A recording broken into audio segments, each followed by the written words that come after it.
So that's what we have found at the autopsy that helps us in order to determine the cause and manner of death. And so here, I'm going to come back to this top portion, but I'll start down here. What cause of death did you determine for Mrs. King? A penetrating gunshot wound to the head. When you say penetrating gunshot wound, can you tell me what that means? So penetrating means that a bullet enters the decedent's body and doesn't leave the body. It's retained in the body. When you have something called a perforating gunshot wound, it means that the bullet or projectile went through the person's body and exited the person's body. So in this situation, being penetrating, that means the projectile remained within Mrs. King, is that correct? Correct. And then what did you rule the manner of death? Homicide. And you explained earlier that that means it was caused by another, correct? Correct. Okay. So let's go back up to Roman numerals I and, or 1 and 2. Roman numeral 1, can you tell us what it is that you discussed in Roman numeral 1? So I describe a penetrating gunshot wound to the head, the entrance, which is on the left preauricular skin, which is the skin in front of the ear.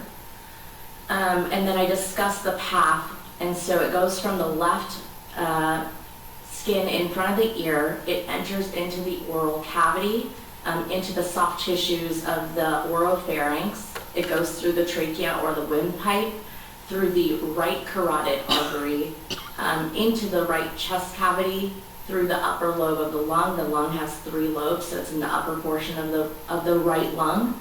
And then it goes between the back side of the right 10th and 11th ribs, where the projectile is found in the muscles of the right back. So with this path, it says it starts in that left area in front of the ear, and you state it ends in kind of the right back area. Is that correct? Correct. Now, moving down to number C, what is that, or letter C? So those are injuries of other things that may not have been directly in the path of the projectile. So we have fractures of the 2nd through 7th cervical vertebrae, which is the vertebrae or spine in your neck. We also had right hemothorax, which is basically blood in the right chest cavity, at least 500 milliliters. We also have fractures of the superior thyroid horns and hyoid bones, which are bones in your neck. And then fractures of the right 10th through 11th right ribs, where the projectile goes through. And then what is the letter D and E telling us? So D tells us the direction of the projectile, which is left to right and then downward. And then recovery means where the projectile was recovered from, which is the muscles of the right back. Now, I want to talk a little bit about path and direction. How do you determine left, right, up, down?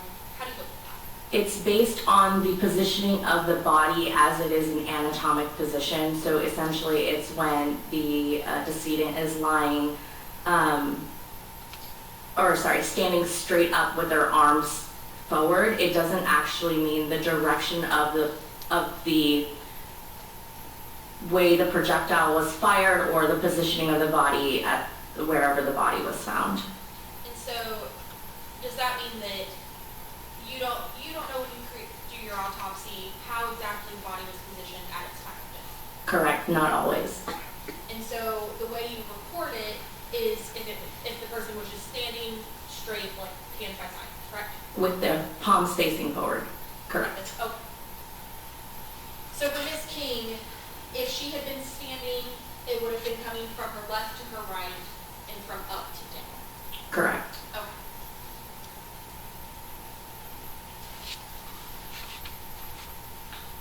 Let's move to this next section, the identification. Where do we get this information? So that's the name of the individual, who performs the autopsy, what date, and then who assisted with the examination. We have morgue techs that assist with our examinations. And then also if anybody from any investigative agency is present at the time of the autopsy. And is that something that is pretty normal to occur? For I apologize, what is normal? Thank you, I asked that poorly. Is it pretty normal for an investigating agency to observe an autopsy? I would say it's regular in certain types of cases, yes. Is it pretty regular in a homicide case? Yes.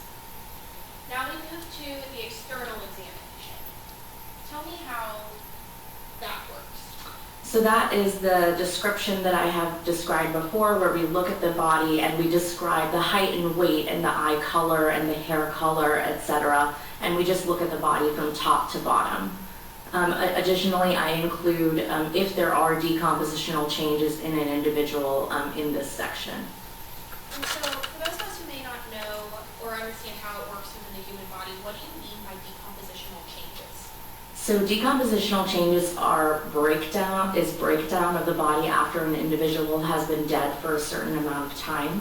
The types of changes that occur usually are from bacterial microbes that break down certain tissues of the body. So you'll get, for example, your skin can start slipping, you get bloating from the gaseous particles from the bacteria that might be breaking down tissue. You can have maggots on the body. So there's various different things that can occur during decomposition.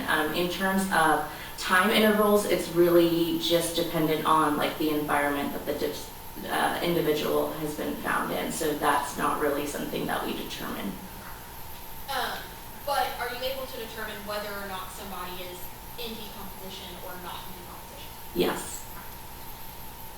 Now, for Ms. King's external examination, can you tell the jury a little bit about what you observed? So she's roughly 5'4" inches, 250 pounds. Rigor mortis, which is contraction of a dead body, has passed due to decompositional changes. We could not assess lividity, which is basically pooling of and seepage of blood from vessels, and that can kind of tell you the positioning of a body when it was potentially found dead. So if a person's lying on a certain side, sometimes it comes out to be like a cherry pink almost type color on that side, and you might be able to tell like how they may have been facing. But we can't in this case because of the decomposition. The type of hair color, which was gray ash brown, her eyes were dark, the corneas were cloudy because of the decomposition. We look for any hemorrhages in the conjunctiva of the eyes. And then we just look at general descriptions of like the nose, ears, the mouth, the neck, and then just general body areas. And then kind of that last portion, what are you talking about here? That is the decompositional changes that I described earlier. Now, I know we can't go through kind of timelines on decomposition, but if somebody is deceased and immediately an autopsy performed, do they have any of these decompositional changes? It is unlikely unless it's in a wet environment such as water that accelerates decomposition, or a very hot environment and then the individual is a little bit larger. Sometimes that can happen. It really just depends. Okay. So it depends on those factors we were talking about earlier. There's a lot of things that change it, correct? Correct. Now, were you able to tell from what you knew about Ms. King and when you performed your autopsy on Ms. King, had she passed away that day? I cannot tell. Okay. But she appeared to have decomposition, correct? Correct. And would you call it, like, could you tell if it was early decomposition or had been decomposing for a little bit? I wouldn't say that she'd been decomposing for months. That's generally when they start becoming skeletonized and stuff like that. But I can't say definitively how many days to weeks, or probably not weeks, but days. Okay. Our next section, we talk about evidence of medical intervention, but we have none. What would medical intervention be? Yeah, so if somebody's found unresponsive and in emergency medical services or EMS comes by, sometimes they'll put like electrodes on the person to see if their heart's beating, or a tube in their throat to see if they're to help them with breathing. So in this case, there was no medical intervention. And then we move to evidence of injury. Is this that same penetrating gunshot wound we spoke about on the first page? Correct. In this portion, do you give any more information about that wound? Maybe a little bit more detail on the size and where exactly it may be located, but the above the section is generally the condensed version. Now, Now, I want to bring our attention to the very last line of this, where you think it looks like no soot, stippling, or marginal, and I'll go to the next page. Abrasion is identified. What is that? What are you talking about? So soot is described as burned gunpowder that comes out of the barrel of the gun and can be deposited on the skin, particularly in cases where the barrel is closer to the individual. Then we have stippling, which is unburned gunpowder that strikes the surface of the skin and almost causes little scrapes on the outside of the skin. And then marginal abrasion is essentially when a bullet enters decedent's body, and if it enters at a certain angle, it can scrape just like a certain portion of the wound, the edge of the wound, before it enters the body. And you had no signs of any of those items on this team, correct? Correct. And then subsection B, it looks like we're talking about that pathogen. Is that the same that we talked about earlier? Yes. Now, earlier you mentioned that there was blood in the right chest cavity, and you said at least 500 milliliters. Can you tell the jury, kind of in layman's terms, how much blood is that? So an average individual has about 5,000 milliliters of blood. So that's, 1/10, I believe, of somebody's blood volume, but we can't account for any blood that may have leaked out in the transport of the body. So I always say at least this much, whatever we have found. And typically, how much blood should be in your right chest cavity? None. So there being 500 milliliters is something notable, correct? Correct. Then we move to the internal examination. And can you let us know what we're talking about in the body cavities portion? So this is the description of all the body cavities. So we have the right chest, the left chest, the sac that holds the heart. We call that would be kind of a cavity, and then the peritoneum, which is the abdominal cavity. So we note if there's any other blood collections or any other things in there that that should not be there. We describe if the organs are in their normal positions, and then if any organs are missing, essentially from surgical intervention. And was there anything largely of note in Ms. King's body cavities? Other than what was described above, no. And then we move to the head. Was there anything of note other than the description of the gunshot wound in Ms. King's head? No, but she did have a severely decomposed brain, so at some point evaluating the brain structures gets difficult because the brain has no form. And then kind of same question for the cardiovascular system. Was there anything largely of note in the cardiovascular system of Mrs. King? She did have some atherosclerosis, which is plaques in your coronary artery, but nothing of note that's unusual. Would the plaque in her coronary artery? Yes. Plaque in her coronary artery, would that have had any impact on her death in this case? No.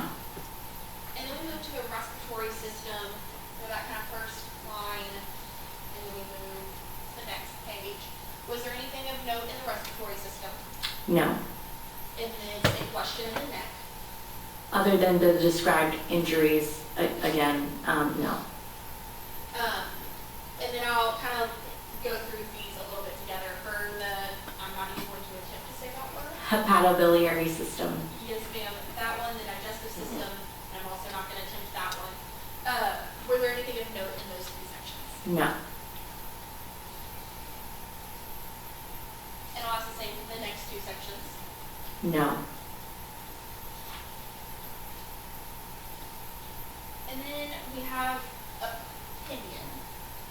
What does opinion, how do you create the opinion portion? So I just take a combination of a general description of the circumstance, what was found at autopsy, sometimes toxicology findings if it's pertinent, and then based on what the autopsy findings are and the investigation, what the cause and manner of death is determined to be. So I want to go through a couple of things with Mrs. King. We talked about the plaque in her coronary artery. You said